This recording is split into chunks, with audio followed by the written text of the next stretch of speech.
యేసుక్రీస్తు నామములందరికీ వందనాలు ప్రియులరా. ఈ యొక్క దేవుని వాక్యాన్ని వింటున్న సహోదరులకు ప్రత్యేకమైన వందనాలు.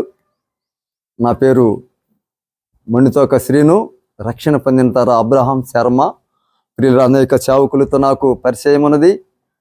మరి ఈ యొక్క కార్యక్రమాన్ని చేస్తున్న జోబాబు గారు వారి బృందంతో కూడా నాకు ఎక్కువ సహవాసం కలిగి ఉంది. టీజీసీ అంటే టెలికాన్ఫరెన్స్లో కూడా చాలామంది సేవకులతో నాకు అనుబంధం ఉంది ప్రియులరా. అందుకనే నేను యొక్క పరిచర్య వాళ్ళ ప్రార్థన వల్ల నేను యొక్క పరిచర్య ముందు కొనసాగిస్తున్నాను ప్రియులరా. దేవుడు చెబుతున్నాడు, పరలోక రాజ్యం ఎలా ఉంటుంది అంటే, పరలోక రాజ్యం సాదృశ్యం ఏంటంటే 15వ అధ్యాయము 8వ వాక్యంలో అక్కడ ఒక స్త్రీని చూపిస్తున్నాడు. అక్కడ ఎందుకు చూపిస్తున్నంటే పరలోక రాజ్యానికి సాదృశ్యం. పరలోక రాజ్యములో ఎలా చేరాలి, పరలోక రాజ్యం అంటే ఏంది, పరలోక రాజ్యములు నువ్వు పొందాలంటే ఏంది, నువ్వు ఎలా పొందాలి, నువ్వు ఎలా జీవించాలి, నువ్వు ఎలా మారు మనసు పొందాలి అని లోకసువార్త 15వ అధ్యాయము 8వ వాక్యములో, ఏ స్త్రీకైనా 10 ఎండి నాణ్యములు ఉండగా వాటిలో ఒక నాణ్యము పోగొట్టుకుంటే ఆమె దీపము వెలిగించి ఆ ఇల్లంతా ఊడ్చి దొరికినంత వరకు జాగ్రత్తగా వెతకదా. అది దొరికినప్పుడు తన చెలికత్తెలను పొరుగు వారిని పిలిచి, నాతో కూడా సంతోషించండి, నేను పోగొట్టకుండా నాణ్యము దొరికిందని వారితో చెప్పగా, వారు అటువలే మారు మనసు పొంది ఒక పాపి విషయమై దేవుని దూతల ఎదుట సంతోషము కలుగునని మీతో నిశ్చయముగా నేను చెప్పుచున్నాను. ఎవరికంట? ఏ స్త్రీకైనా, ఒక స్త్రీకి 10 ఎండి నాణ్యములు ఉన్నాయనుకోండి, ఆ ఎండి నాణ్యం ఒకటి పోగొట్టుకున్నప్పుడు ఏం జరిగిద్దంట, ఆ వంట దీపం వెలిగించుకొని ఇల్లంతా ఊడ్చుకొని ఆ నాణ్యం దొరికినప్పుడు తన చెలికత్తెలని, తన పనివారిని, తన పొరుగు వారిని, తన స్నేహితుల్ని అందరినీ పిలుచుకొని వారితో కూడా ఇదిగో పోగొట్టుకున్న నాణ్యము దొరికిందని సంతోషపడుతుంది. అలాగనే పాపి విషయమై దేవదూతలు సంతోషపడుతున్నారా. ఒక పాపి మారు మనసు పొందినప్పుడు పరలోక రాజ్యము, పరలోకంలో దేవదూతలు సంతోషపడుతూ ఉంటారంట ప్రియులరా. చూసారా, ఒక్క పాపి విషయమే పరలోక రాజ్యము సంతోషపడుతూ ఉంటుందంట. నువ్వు ఎప్పుడైతే మారతావో, నువ్వు ఎప్పుడైతే క్రీస్తు నమ్ముకుంటావో, నువ్వు ఎప్పుడైతే రక్షణ పొందుతావో, పరలోక రాజ్యంలో దేవదూతలంట ఆనందముగా సంతోషముగా వాళ్ళు గంతులు వేస్తూ ఉంటారంట. పరలోక రాజ్యము అది సాదృశ్యమని యేసు ప్రభు మనకి ఖండితంగా చెబుతున్నాడు. అందుకని పై వాక్యంలో ఇదిగో ఒకప్పుడు సమస్తమైన సుంకరులను పాపులను ఆయన బోధ వినుటకు ఆయన దగ్గరకు వచ్చుచుండగా పరిచర్యలు శాస్త్రులు అది చూసి ఇతడు పాపులను చేర్చుకొని వారితో కూడా భోజనము చేర్చున్నాడని వారు కొనుక్కుంటున్నారంట. యేసుప్రభు ఎవరిని చేర్చుకుంటున్నారు? ధనవంతులను కాదండోయ్, డబ్బుండోళ్ళని కాదండోయ్, రాజకీయ నాయకులను కాదండి ఆయన పిలుచుకుంది. ఎవరినంట?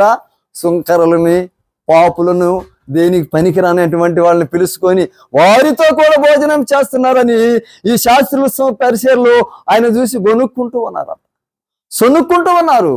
అది ఇన్ని వారితో యేసు ప్రభు అంటున్నాడు, ఇదిగో ఒక మనిషికి 100 గొర్రెలు అంటే 100 గొర్రెలు ఉన్నప్పుడు, అది ఒకరు తప్పిపోయినప్పుడు గొర్రెల కాపరి ఏం చేస్తాడు? 99 విడిచిపెట్టి ఒక తప్పిపోయిన గొర్రె కోసం ఆ గొర్రెల కాపరి వెళ్ళడా.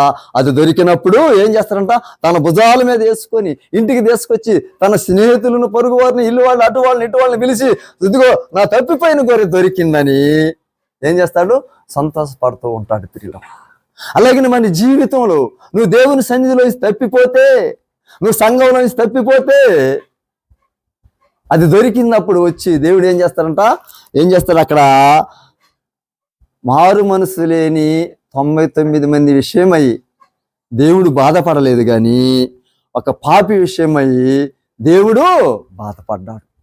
ఒక పాపి విషయమై దేవుడు బాధపడుతున్నాడు.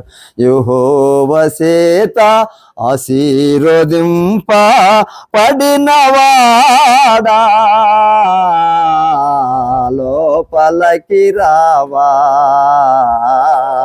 బయట నిలువనేలా. యెహోవా చేత ఆశీర్వదింప పడినవాడా లోపలికి రావా, బయట నిలువని. ఎన్నాక బయట ఉంటావు నువ్వు ఎందాక సంఘంలో కూర్చొని ఉంటావు.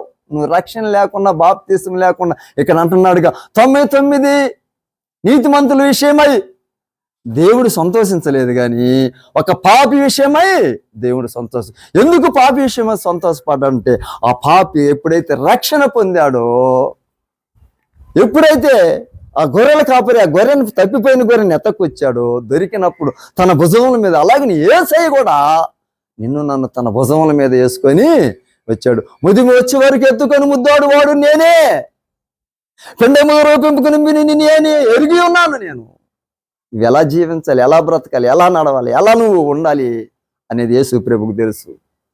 అది ప్రియులురా, అలాగే తప్పిపోయిన గొర్రె విషయంలో కూడా దేవుడు చాలా సంతోషపడ్డాడు. ఇక్కడ పోయిన ఎండి నాణ్యం కోసం ఆ యొక్క స్త్రీ ఇల్లంతా ఊడ్చుకొని, ఆ ఎండి నాణ్యం దొరికిన తర్వాత తన చెలికత్తెలను పిలుచుకొని చాలా పండగ చేసుకున్న పరలోక రాజ్యంలో. అలాగే నన్ను పిలుచుకొని మనం దారి తప్పిపోయినప్పుడు వెతికి రక్షించి పరలోక రాజ్యంలో మనం చేరినప్పుడు, దేవుని సన్నిధిలో మనం చేరినప్పుడు, పరలోక రాజ్యంలో దేవదూతలతో దేవుడు ఆనందిస్తూ గడుపుతాడు. ఈ యొక్క చిన్న వాక్యాన్ని దీవించునుగాక.